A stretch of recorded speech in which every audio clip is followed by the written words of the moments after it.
Oh boy, we got the guns on us. Just insane. Has America been here? Is that why it looks all bombed and ruined? Is that too edgy of a joke? Probably, but it's funny.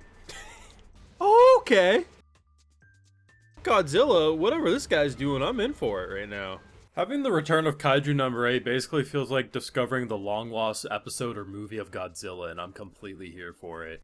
Drop a like, share your support, subscribe if you're new around here, and Patreon is where you're going to catch my full live reactions to all these episodes. So, amazing return. We had to wait a little bit because this is a shorter season than what, I think it's 11 episodes or something, so rather than starting the season where most shows start and then having no Kaiju number 8 for the last few weeks, they started a few weeks later, and hopefully that doesn't do much to discussions because the first season was awesome, and I equally think the second season will be equally awesome. The production was fire, the music was just great as well, but honestly, they set in motion a lot of fun little plot details, while also getting my mind speculating all in the process. And honestly, it's just fun being able to kick back and say, God damn, why would anyone live here? And I had to look it up because I wasn't sure if I was forgetting. And while kaiju attacks seemingly do exist around the globe, it's also established that this is the kaiju capital of the world, meaning there's way more attacks here. And it's kind of a situation where you have to consider, if you were someone who lived here, would you stay here? Because on one hand, you have the most talented fighters known to man to seemingly protect you, but you're basically going to be constantly bombed and attacked by giant monsters and humans alike. Or do you move to a area where it's like, hey, you might have a kaiju pop up, but if they do, you might not survive it. I don't know what I would do, but I think I probably wouldn't stay in the kaiju capital of the world, but that's just me. But besides asking the real questions such as that, I like seeing what they did with Kafka's character, because at the end of the day, he'd be exposed. What's that going to look like? I'm wondering, are we going to have like the Attack on a Titan approach, where it's like, okay, Levi's like going to say, I'll kill him if he gets out of line, but he's mine? Or are they going to do something completely different? My initial thought going in was that what would make the most sense? We clearly have some very talented warriors. Basically make them guard duty when he is out and about and fighting other kaiju. If he runs amok, you put him down. But if he doesn't, and you know, we clear missions, he goes back into his little prison cell, and we build trust that way. We don't just immediately send him out on a leash, right? I thought that would make a lot of sense, unless they just jumped to killing him, which I'm sure some wanted to do, and yeah, some wanted to do that, but thankfully that's not the case. Instead, what happened was we got promoted into the first division here under Captain Narumi. And that dude's a badass. Now, he's a weirdo. Slob, has 1,000 Amazon boxes, just wants to play video games. But when it comes to actually being a competent captain and fighter, next level. Just the formation of his group and everything, you just got the sense of when it's game time, when it's time to go on, there isn't anything better. And I like the idea of the gimmick of like, hey, here's this badass who jumps down, stabs Godzilla, pulls the trigger, and obliterates that thing. It's like a one-shot KO and gets 0 credit for it. And he's like, what the actual how dare you? That was my kill, damn it. And now he's being told, hey, strongest warriors, strongest kaiju. We gonna hold hands and we're gonna work together to create the strongest division known to man. And he's like, fuck that.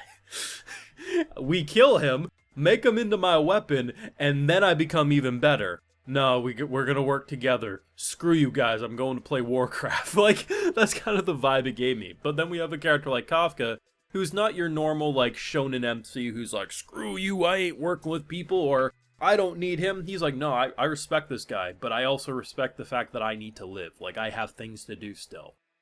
Just a really respectful scene that just subverts your normal expectations because of how a character, an MC, would be in a show like this in any other situations. As an example I can give you. Now, I like the show a lot, and I do think they are doing it very well so far, but a character like the MC from Togen Anki, as an example, that's how they would have responded if that MC was placed here, I feel. So it's just really nice to have a character like Kafka be his own man, and because he is older, I mean, they still call him old man, he's the farthest thing, he's unk at worst.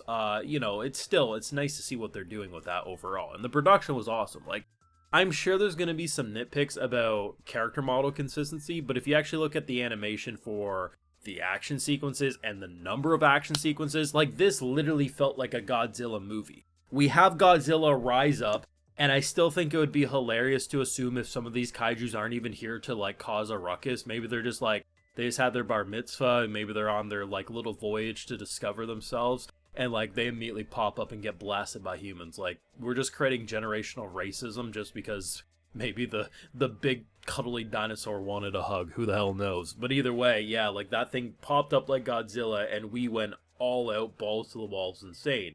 And Kaiju number 8, the first season, had so many fun action set pieces that it would have been very difficult for this show to completely surprise me. And yet I think it did. Because while a lot of the action and stuff I saw, chopping down, blowing a big kaiju up, I'm like, okay, yeah, that feels like Kaiju. It's extreme, but that feels like the Kaiju number 8 I know. But there's something about the camera work in this episode that made me feel like I was watching the beginning of the Godzilla movie. And since it's going to take a little bit before we get the next Godzilla movie, this is the next best thing. Just awesome. No idea what the opening and ending is going to look like. Like, they did show the ending, but it was just credits playing. I'm not sure if there's actually going to be animation and stuff, but excited to see what they'll do next week.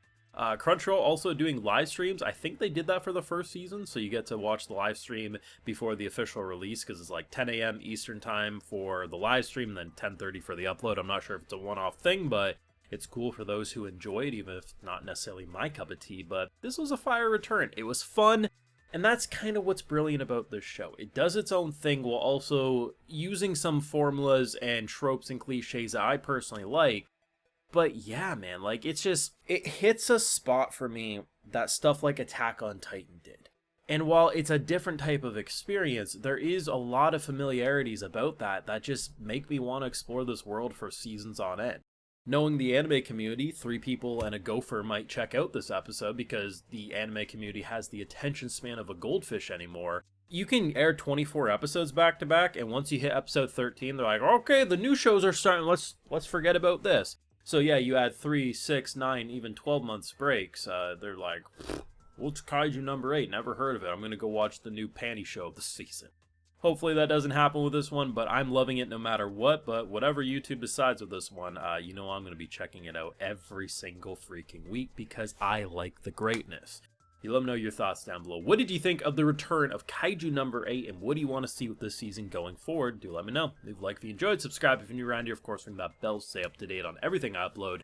And Patreon is where you're going to catch all of the full live reactions and other exclusives, like, hey, I give a video shout out to every single one of my patrons. So today we got Alexin Free, Keith32, Chriso Wiper, and we also have Connor Reeves. So I appreciate the support, everyone. Please take care, and y'all have a good one.